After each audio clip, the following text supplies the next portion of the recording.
because that's one of the things I love about this hobby is it's actually gotten a lot of like people on my end into like science and engineering and stuff, because the skill level is like part of the same coin. Because if you can learn how to do materials and stuff and mold making on a costume, these are actually skills that transfer into aerospace engineering. So it's actually helped me get people into STEM. I've kind of defined aerospace engineering as you're not an expert in one thing, you're really good at a lot of things. Because like to design an airplane, you have to have knowledge of, I build rockets for a living. You have to understand materials, chemistry, electronics, aerospace, fluid mechanics. You have to know at least enough about all these different disciplines that there are experts in each one, but you have to know enough about them to make them work and build one thing.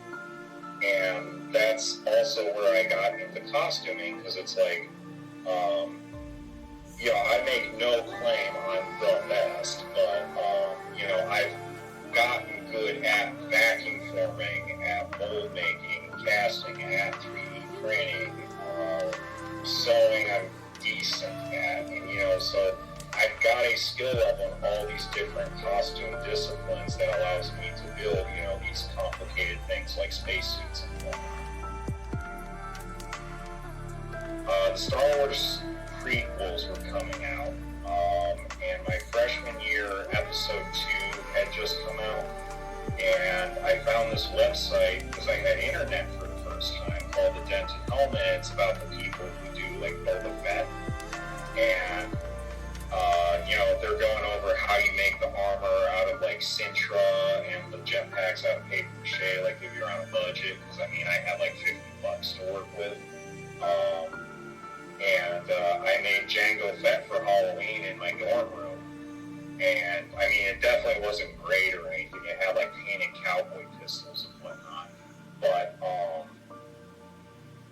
like high school, like grade school, I was a kid everyone made fun of. High school was a little better, but I was just the person no one ever knows. And you're going around Halloween like everybody's like wanting a picture and stuff, and you kind of fell in love with that kind of rock star thing. And then I just started topping myself off every year. So I like made a better Jango Fett, which I actually built in the summer. So my first like non-October costume. And then did V for Vendetta, then I did like my Mark 1 Proton Pack. I did Captain Morgan one night for a corporate themed party with my fraternity, even though I don't drink. My fraternity still calls me the costume guy, because that was what I was known for. My life has literally changed. I have met so many wonderful people, all my closest friends. I've met like people I call my family. I've met through this hobby.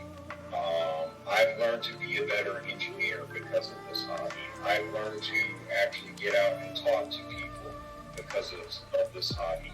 I have made people's lives better because of this hobby. I have friends who have gotten out of their shells. I have kids I've met who got into engineering because of me.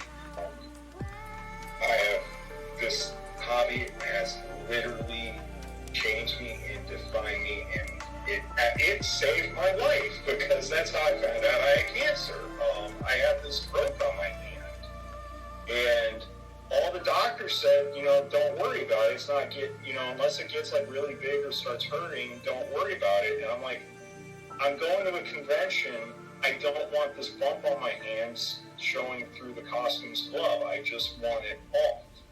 And that's how I convinced them to take it off, and that's how I found out I had cancer. If I didn't have the costume prompting me to get that off my hand, I would have lost my hand in